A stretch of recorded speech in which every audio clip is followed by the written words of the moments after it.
Medcom. We have three topics.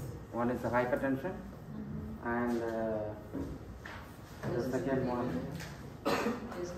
dyslipidemia, and then coagulation. These three we have 10 questions. Okay, and total you have 40 questions and 30 from Dr. Vayakan, 10 from my part.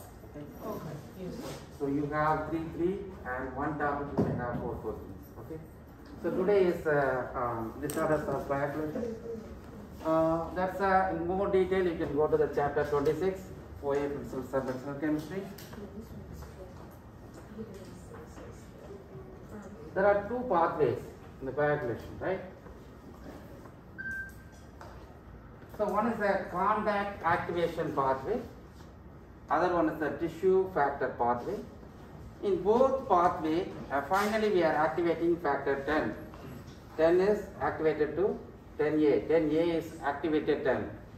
And this pathway, tissue factor pathway also, we are activating at the end 10. Factor 10 is activated to activated 10. So here we are starting with 7, activated 7. The activated 7 is activating factor 10 to activated 10. Whereas the contact activation pathway, we are activating factor 11. 11 activated 11 activates factor 12 activates factor 11, 11 activates factor 9, the activated 9 activates the factor 10. So in both pathway we are activating factor 10. The 10 is activating prothrombin. Factor 2 is the prothrombin to thrombin.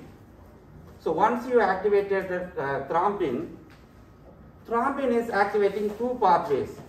One, factor 13. There is a transamidase enzyme. So it's activate one of the enzyme, and other also it activate that fibrinogen to soluble fibrin monomers.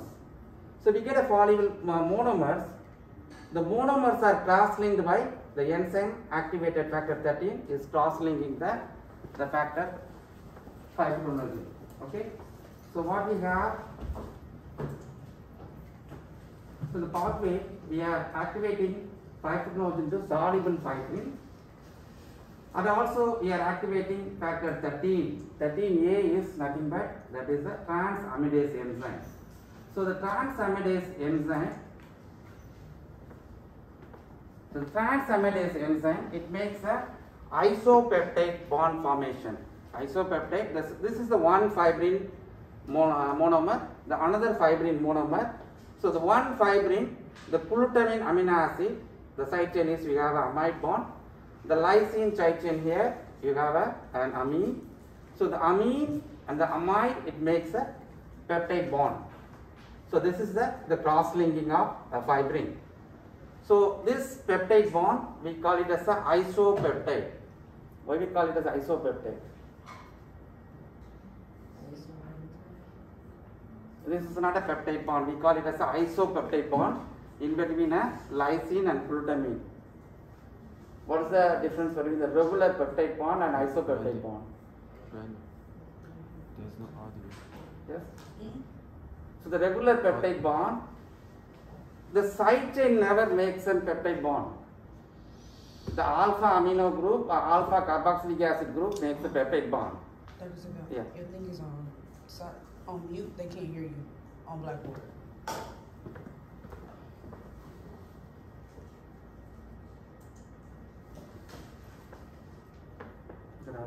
Yeah. So why you call it as a isopeptide? Isopeptide is nothing but you are not making a regular peptide bond. Regular peptide bond, it make a alpha amino group and alpha carboxylic acid group that makes a peptide bond is a regular peptide bond. Here you are making a peptide bond with side chain amide group and side chain amino group, the lysine and glutamine. The side chain groups are making a peptide bond. That's the reason we call it as a isopeptide bond. So once it forms the isopeptide bond, that is the process of cross-linking the fibrin.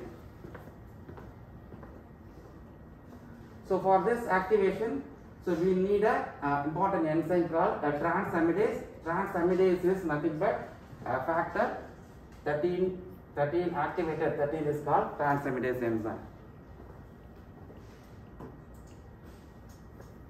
What are the approaches, the ideal compounds for anticoagulant activity? the ideal chemical compound, it should be a reproducible pharmacokinetic property. That's one. It should have a wide therapeutic window.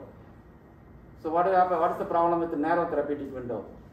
The active and the toxicity, the range is very low. That is a narrow. We don't want a narrow therapeutic window. We don't want a wide therapeutic window. Active to toxicity range will be wide. So we need a wide therapeutic window.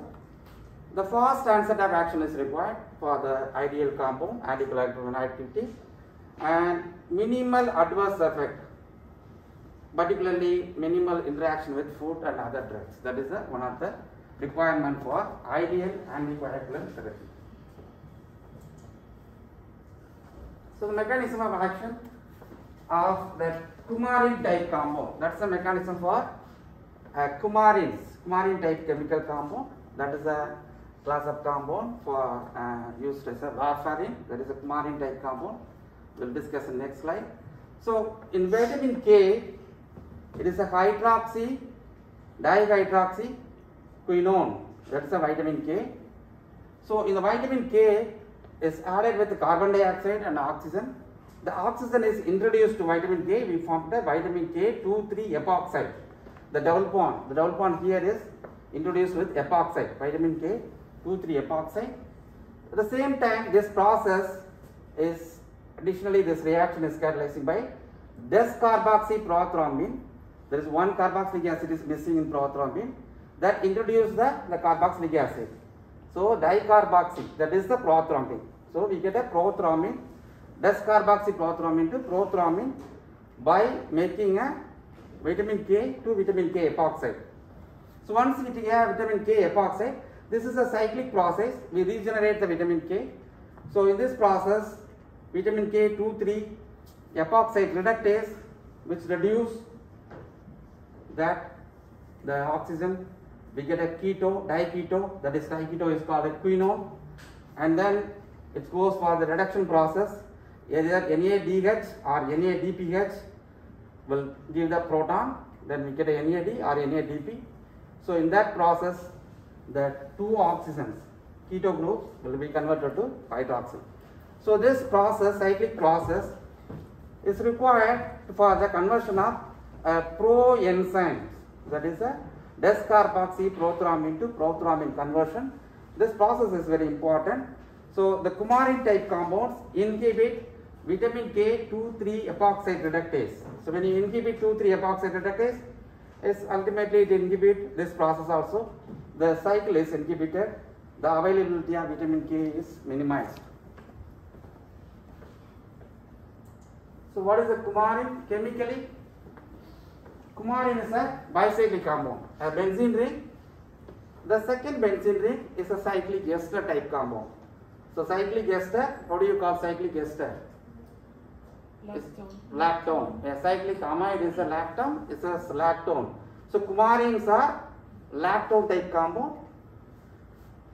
So warfarin, what we have? Warfarin has a lactone type compound. In the whole, with the lactone, with the benzene ring, we call it as a coumarin. So both answers are right, lactone and coumarin. It has one chiral center. The chiral center is connected with the benzene ring, connected to the chiral center. The one commercially available is not a pure compound. It's a mixture of isomer. 50% R as 50% R. But the active isomer is the S isomer. Okay. So here is the one chiral center. So when it goes to the in vivo system, what do we have? We have a hydroxyl. It's a delta negative. It's a nucleophile. And here the carbonyl carbon is an electron deficient carbon. It's electrophile. So the nucleophile electrophile will attack. We get a chemi-ketal formation. So this is possible only in vivo. When you take a tablet and goes to in vivo system, in physiological system, it forms a chemi-ketal. That is a diastereoisomeric chemi-ketal, because when you have a two chiral center, that is a diastereoisomers. So it forms a diastereoisomeric chemi-ketal. That is the active form of vitamin K, warfarin. So active form of warfarin is warfarin chemi-ketal.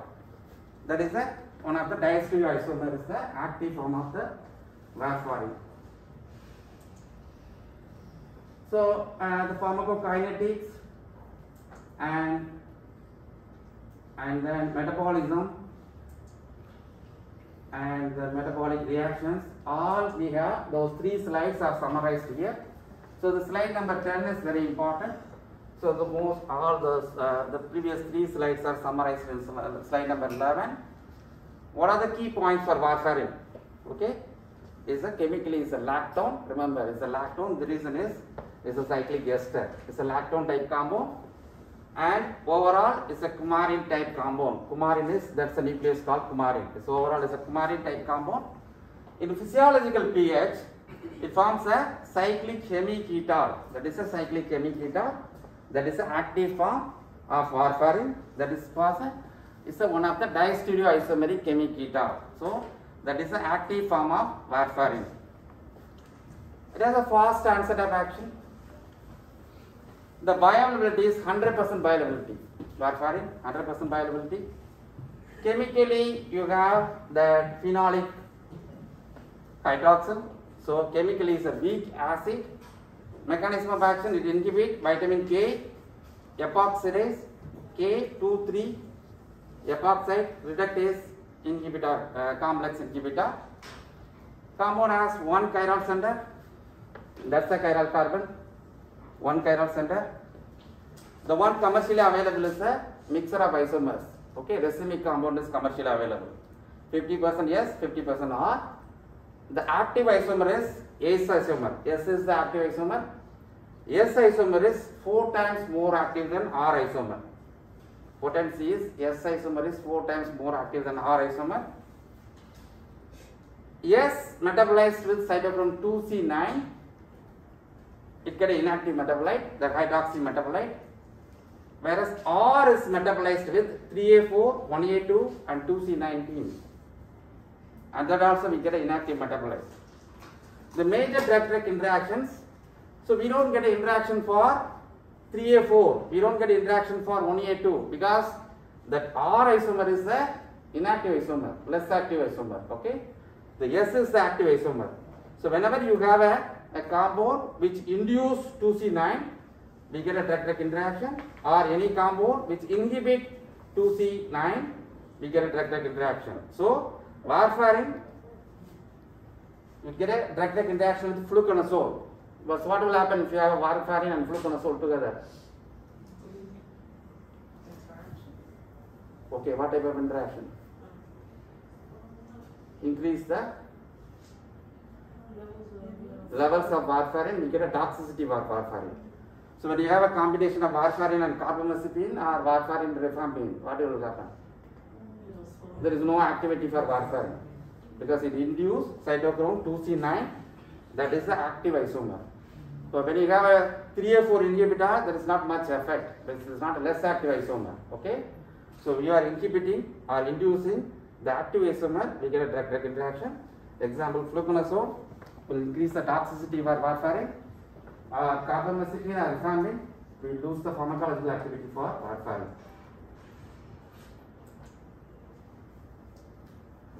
So the next one is the heparin. Heparin is the unfractionated heparin. We have a 3 type compound. One is the unfractionated heparin, that's a natural one. And then we have low molecular weight heparin. The low molecular weight heparin is partially fractionated, partially purified compound. And then we have a synthetic pendapolysaccharide, that is a fondabrinox. That is a 3 compounds. One, we have a unfractionated heparin, and that is not, it's a natural one. And low molecular weight heparin, that is a natural one, partially fractionated, and fondabrinox is a synthetic compound. Heparin, the molecular weight is starting from 5 to 30 kD, and it's a sulfated, negatively charged compound. You have the sulfated carboxylic acid ions and sulfate ions are there in heparin. So those sulfate ions and carboxylic ions makes the compound negatively charged under physiological pH. Okay, so the natural one is isolated from lung and post intestinal mucosa. Usually the polysaccharide polymer, we have 200 to 300 monosaccharide units, and this is under physiological pH we have that ionic negatively charged compound. And there are three types of salts are available for heparin. One, we have a sodium and we have a calcium. Sodium salts or calcium salts are effective, and lithium salt is available for only the blood sample collection. So when they use a lithium salt, it has a activity in vitro, there is no activity in vivo. So that is the purpose. The lithium salt is suitable for blood sample collection, and sodium and calcium salts are suitable for the regular activity. The mechanism and then metabolism for the heparin and low molecular weight heparin and fondaparinux, all three are summarized in slide number 17. So slide number 17 is important. We summarize all three compounds. One is the heparin and the other one is the low molecular weight heparin and fondaparinux, that is a synthetic compound. Chemically all three are same compound, sulfated mucopolysaccharide, that is sulfated mucopolysaccharide. This is sulfated pentasaccharide, not a mucopolysaccharide. So only 1, 2, 3, 4, 5 sugar molecules are there. So sulfated pentasaccharide, and the compound is negatively charged because of the sulfated ions. Compound is negatively charged, and this also negatively charged, and this is also negatively charged compound. Chemically the compound is acidic compound,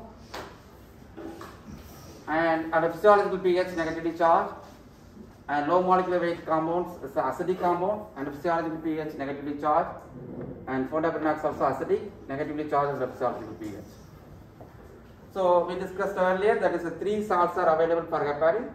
Calcium and sodium salts are suitable for IV or subcutaneous, and the lithium salt is only suitable for the blood sample collection. It's active in the in vitro but not active in the in vivo. Okay, that's the lithium salt. Comparison of molecular weight. Heparin molecular weight is 15,000. It's isolated from the bovine lamb, whereas low molecular weight heparin, that is a molecular weight. So this is the actual one. This is a low molecular weight is fractionated. So the low molecular weight is only they use for fraction for 4,000 to 5,000 range. So molecular weight is 4 to 5,000. That's a purified from gel filtration chromatography. So heparin is purified by the gel filtration chromatography. We get a low molecular weight heparin. And fondaparinux is a synthetic compound. It's a pentasaccharide. Molecular weight is less than 2000. It's a synthetic compound. So these two are natural compound. We are using a natural compound as such. Here partially purified natural compound, that is a synthetic compound. Oral bioavailability, subcutaneous only 30% bioavailability heparin. So the reason for 30% bioavailability, the compound is negatively charged, so it has a non-specific binding. That is the reason for the decrease in the bioavailability. Plasma protein, endothelial cells, platelets, macrophages. So it can bind with any macromolecules like a protein, endothelial cells, and platelets, macrophages. So that's the reason the bioavailability is very low, only 30%. To improve the bioavailability only, they designed the low molecular weight heparin. So the low molecular weight heparin bioavailability is 90%. So partial purification of heparin, bioavailability increases to 30 to 90%. Here there is no non-specific binding. So to avoid the non-specific binding, they partially fractionated, that is a low molecular weight heparin. Whereas the synthetic one, 100% bioavailability. So 30, 90, 100% bioavailability, and here there is no specific binding, non-specific binding. That's the reason we get a 100% bioavailability. And metabolism, mainly it goes a depolymerization or desulfation. So cleavage of the sulfate groups, wherever the sulfate groups are there, that is cleaved, one possible metabolic reaction, or depolymerization, cleavage of the monomers one by one. That cleavage, that is a possible metabolic reaction. And here it has a good pharmacokinetic property. The reason is 90% bioavailability. And depolymerization, desulfation, that is a common metabolic reaction. So removal of sulfate ions or the monomers, that is a depolymerization. And this one, there is no metabolism, compound is excreted as a parent compound. There is no metabolic reaction. Heparin is mainly cleared by the hepatic clearance. Low molecular weight heparin is cleared by the kidney. So if someone needs heparin and they have a kidney problem, then heparin is the one recommended. Or they have the liver problem, then low molecular weight heparin is the recommended one. So because this is excreted by kidney and this one is excreted by hepatic clearance, both are a different route excretion, and fondaparinux excreted by kidney. Okay.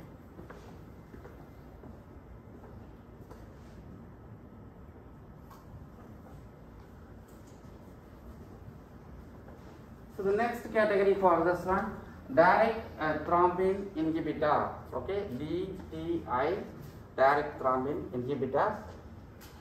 So we have two categories of compounds. One synthetic compound, or we have a small protein type compound, that is a 65 amino acid protein. The first compound introduced to the market is a hirudin. Hirudin is isolated from the medicinal leech, Hiruda medicinalis, that is the one. They isolated a compound from leech. They got a hirudin, that is a 65 amino acid protein. And there are two types of binding. One is the compound has a two binding site. One is the catalytic site, or the compound can bind with an exosite. Okay.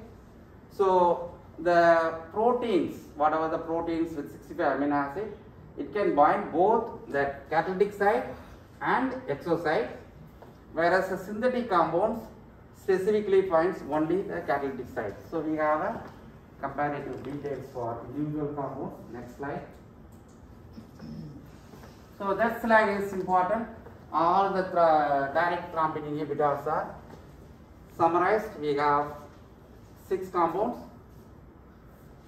So one is the hirudin, lepidolin, desirudin, bivalirudin, and ergopropan, and debicartran etaxylate. So chemically it's a 65 amino acid, and that is a natural one isolated from Hiruda medicinalis, natural protein, that is 65 amino acid. The next one also a 65 amino acid, and desirudin also 65 amino acid. So these two are recombinant proteins. It's not a natural one, recombinant protein.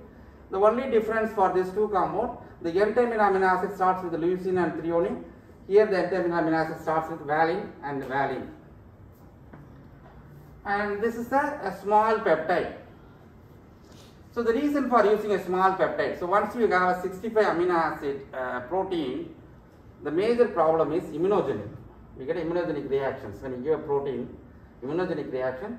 So to avoid the immunogenic reaction, they introduce a small protein, that is a peptide, 20 amino acid, that is less immunogenic compared to other compounds. And the other two are a synthetic compound. So I mentioned earlier, those protein type compound, we call it as a bivalent. Bivalent means there is a two binding site it can bind. One is the catalytic site and the exosite. This can bind a catalytic exosite, catalytic and exosite, and this also can bind catalytic and exosite. Those synthetic compounds are univalent. It can bind only a catalytic site, not a exosite, only catalytic site. And the 65 amino acid proteins, all the 65 amino acid protein are irreversible binding, whereas 20 amino acid and synthetic compounds are reversible binding. So that is not a irreversible binding, reversible binding. So the hirudin is a natural protein isolated from the Hiruda medicinalis, and lepidolin is a recombinant protein. The amino acid differences the N-terminal leucine and threonine, whereas here N-terminal valine and valine, and mainly it's degraded before excretion. Okay, that amino acid peptidase can cleave the peptide bonds, so one by one the amino acid is degraded and excreted, and major problem is immunogenic for this type of 65 amino acid proteins, and this one is excreted without any change, and this one is a fast onset of action, bivalirudin, and short acting. So So for short acting and the short duration of action and fast onset of action, compound has a less immunogenic. And these two are completely a synthetic compound. There is not a peptide analog, synthetic compound. Chemically, and agar one is a sulfonamide. Here is sulfonamide group. It's a sulfonamide analog. And debicarton etaxylate is a benzimidazole type compound. So that's a benzimidazole moiety. So one is a sulfonamide analog, other one is a benzimidazole analog. And this one is metabolized with cytochrome 3A4R5. Compound has 4 chiral centers. That's 1, 2, 3, 4 chiral centers. And the diastereoisomers 21 is maybe S or R stereochemistry, remaining R fixed stereochemistry. So the S and R stereochemistry, S isomer is more active than R isomer.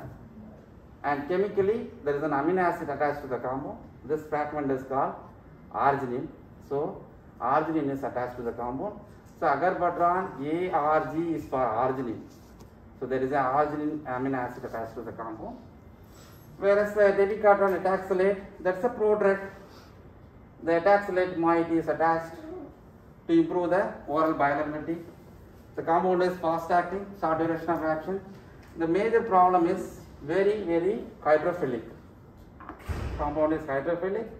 The bioavailability is only 6.5% oral bioavailability. So the tablet is, when you have an acidic environment, the bioavailability can increase for debicarton etaxylate. So the acidic environment bioavailability, the tablet is coated with tartaric acid.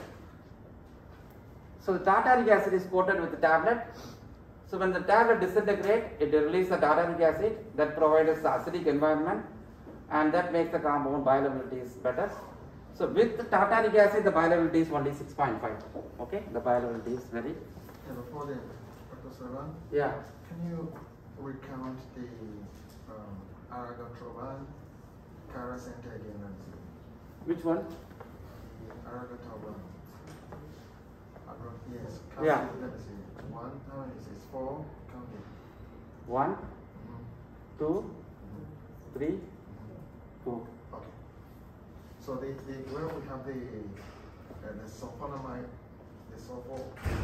That's a sulfonamide. No, yeah, that's what I'm saying. That one is not included. Huh?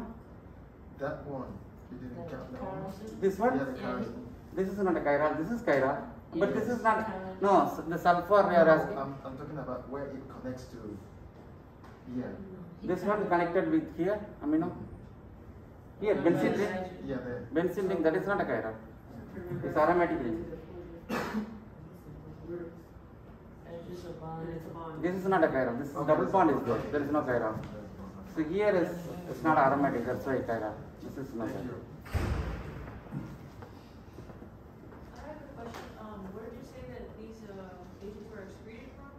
Huh? How are these excreted? Which one? Like all of these? I just have a curiosity of how they were excreted. See, this one is degraded before excretion. So whenever you have a protein degradation is nothing but is an endopeptidase or exopeptidase. So endopeptidase or exopeptidase can hydrolyze the peptide bond. That is a small fragmented, then excreted, because of the excretion of large protein is not easy. So it gets degraded before excretion. Okay. And some of them, this will be excreted with metabolism. Cytochrome, this is a synthetic compound. So cytochrome 3A4, 5 means there is a possible hydroxylation. So you can get this one get hydroxylated easily. That's a benzene ring. So para position either here or here can get hydroxylated, and then followed by glucuronide you can excrete it. Okay. Thank you.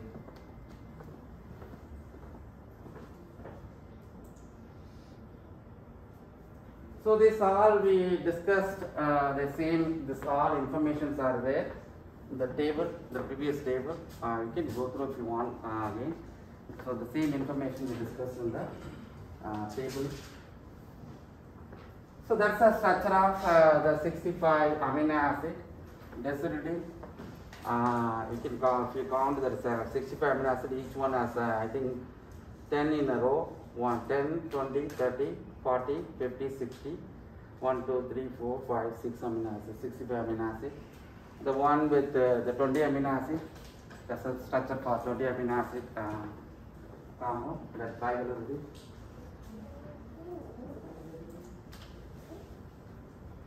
The tetramethoxylate, we said that is a orally active compound.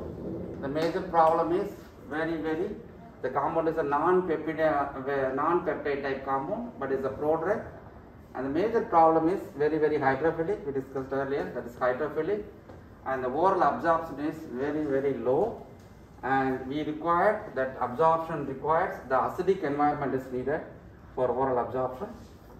So to get acidic environment, the tablet is coated with tartaric acid. So tartaric acid pellets are coated with tablet. So with acidic environment, tartaric acid, the bioavailability is only 6.5 gram. So when they have 75 to 150, when they take 100 milligram, approximately 100 milligram tablet, in 100 milligram only 6 milligram is absorbed. Remaining 94 milligram is excreted. There is no absorption. Only we get a 6% bioavailability, and mainly excreted by kidney.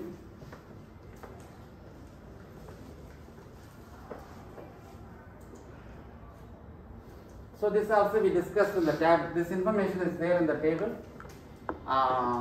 We said that all those proteins, the 65 amino acid proteins are irreversible. Okay. And 20 amino acid and synthetic compounds are reversible binding. Okay, these three are irreversible binding. Okay, and again those proteins, all proteins, 65 plus 20 amino acid protein, they can bind is the bivalent. Bivalent means it can bind a catalytic site and exosite of the protein. Then it can bind catalytic exosite. This 4 can bind catalytic and exosite. The synthetic compounds can bind only a catalytic site. So this information also included in the previous table.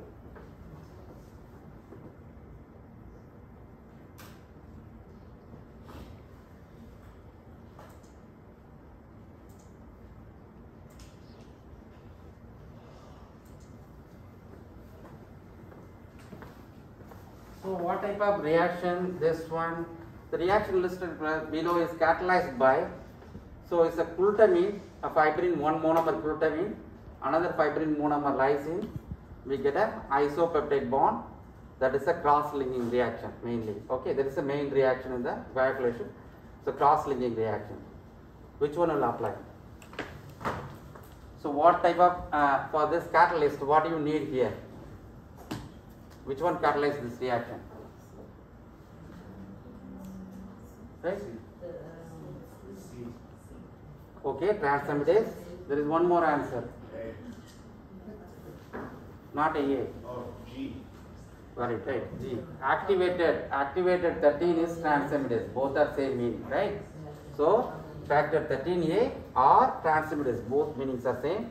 This reaction is catalyzed by 13A or transaminase. Both are right answers. So the right answer is C and G.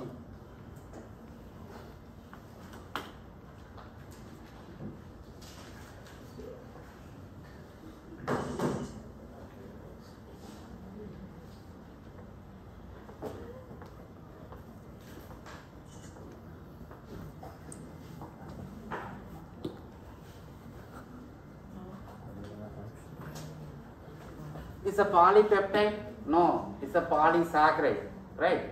Not a polypeptide. Large, highly basic monosaccharide? No, acidic monosaccharide, that is missing. Calcium heparin used for blood sample collection? No, lithium salt is used for the blood sample collection, correct?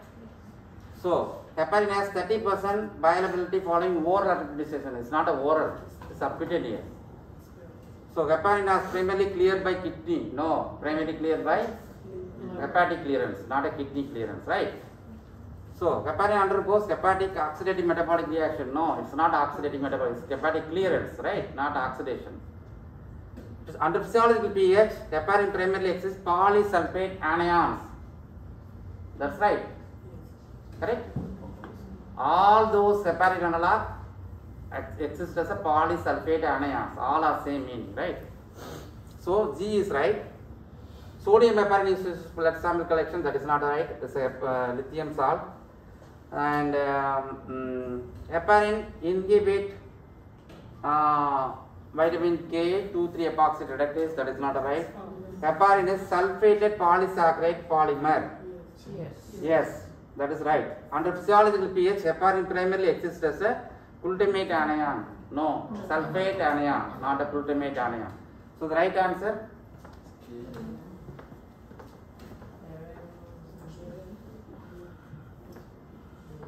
G and J.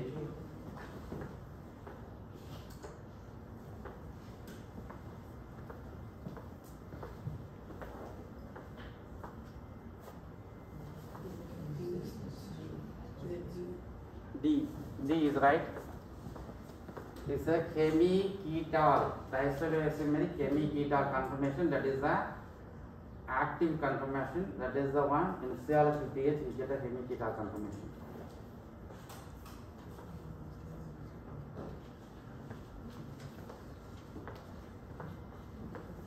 That's not a prodrug, it is an active drug. Undergoes hepatic oxidative metabolism catalyzed by 2C9. 2C9, remember, it is for warfarin, not for heparins, right? So that is not right.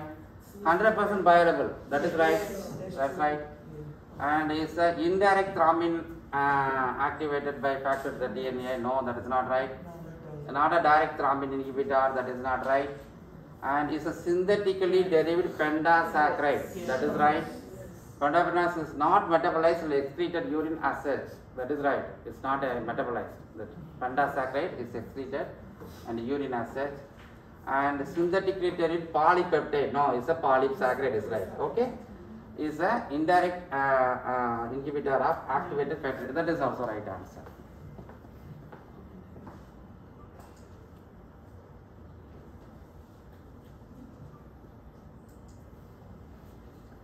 Now tell me warfarin. Warfarin is a lactam analog. No, it's a lactone. Warfarin acts as a prodrug. It's not a prodrug. It's an active drug. Warfarin has a chiral compound. Chiral means there is no chiral center. No, there is a chiral center. Warfarin is a basic compound. No, it's an acidic compound. Warfarin is weakly acidic, presence of 4-hydroxy substitution. That is right. It's a weak acid. Because of this hydroxyl, it's a weak acid. And warfarin is nitro, that is not right, and is an amphoteric substitution. No, we already accepted the weak acid, so there is no amphoteric. Warfarin inhibit vitamin K 2,3 epoxy reductase complex 1, that is right. And it is activate, no, it inhibit, that is right. It has a 3 chiral center, no. It's a lactone, that is right. Yeah, so the right answer. So it's a lactone, that's right, yeah. Low molecular weight heparins. It's a polypeptide, no, it's a polysaccharide. Okay, and is low molecular hepatic oxidative metabolism, no, it is cleared by kidney, no oxidative metabolism. Heparin is more favorable pharmacokinetic profile than low molecular weight heparin. No, low molecular weight heparin is more favorable pharmacokinetic. That is a better bioavailability. That is a pharmacokinetic parameter, right? Bioavailability. So, primarily cleared by kidney. That's right. And nucleotide polymer, no. The advantage of low molecular weight over heparin is higher bioavailability. That is very correct. Yeah. And 90% bioavailability, 30, 90, 100, right? This has 90. And low molecular weight heparin is more favorable pharmacokinetic than standard heparin. That is right. And it's a sulfated polysaccharide polymer. That is right. Sulfated. All are sulfated polysaccharide polymer. Right. That's right. Yes, sir.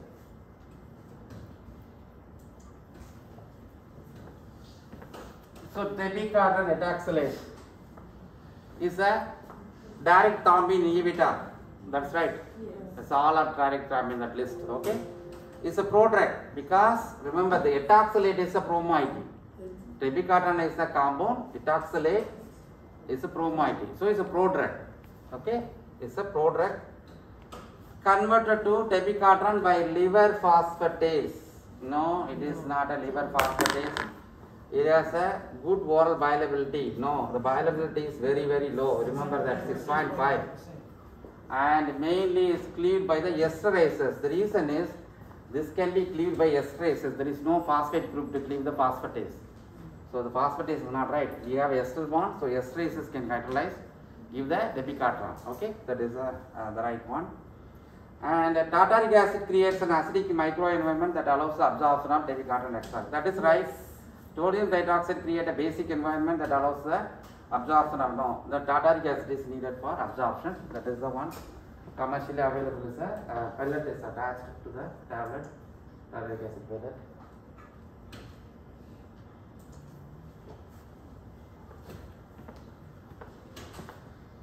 Warfarin 30% bioavailability following oral administration. No, it has a very good oral, not a 30%. Okay. R warfarin is 10-fold more potent than S warfarin. No, S warfarin is 10-fold more potent. Is amphoteric? No, it's a weak acid. S warfarin undergoes hepatic oxidative metabolism with 2C9. That is important. Yes, this is true. And S warfarin is at least 4-fold more potent than R warfarin. That is right. Okay. And the clinically used preparation of warfarin is racemic. Both S and R warfarin equipotent. No, not equipotent. And warfarin has 100% bioavailability after oral administration. No.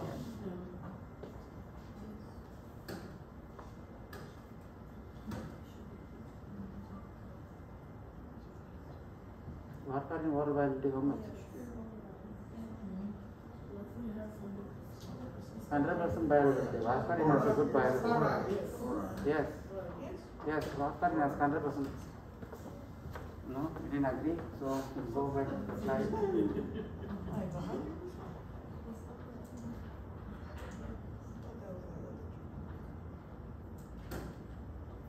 When you have a question, go back to this main slides.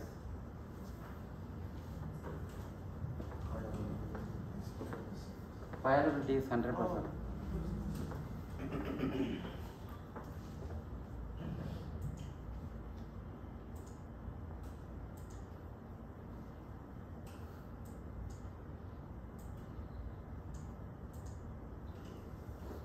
Oh, okay. Not this one.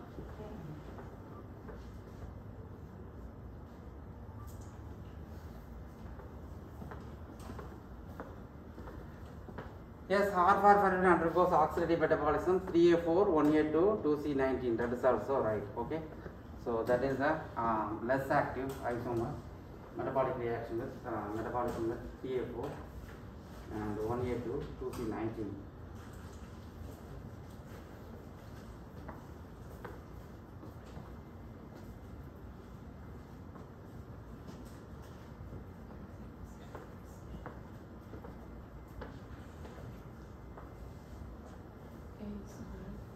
A is right.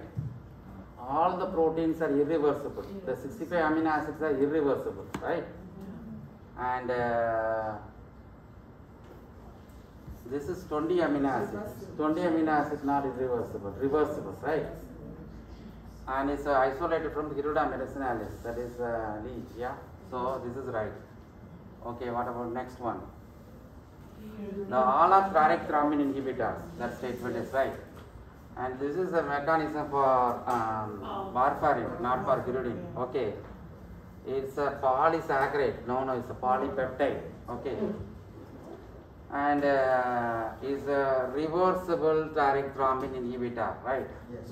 Yes, that is a 20 amino acid is reversible, right? And hirudin is irreversible direct. That is right. And that bilirubin is 20 amino acid that is binds reversibly both catalytic and exocyte and that's also right. So the right answer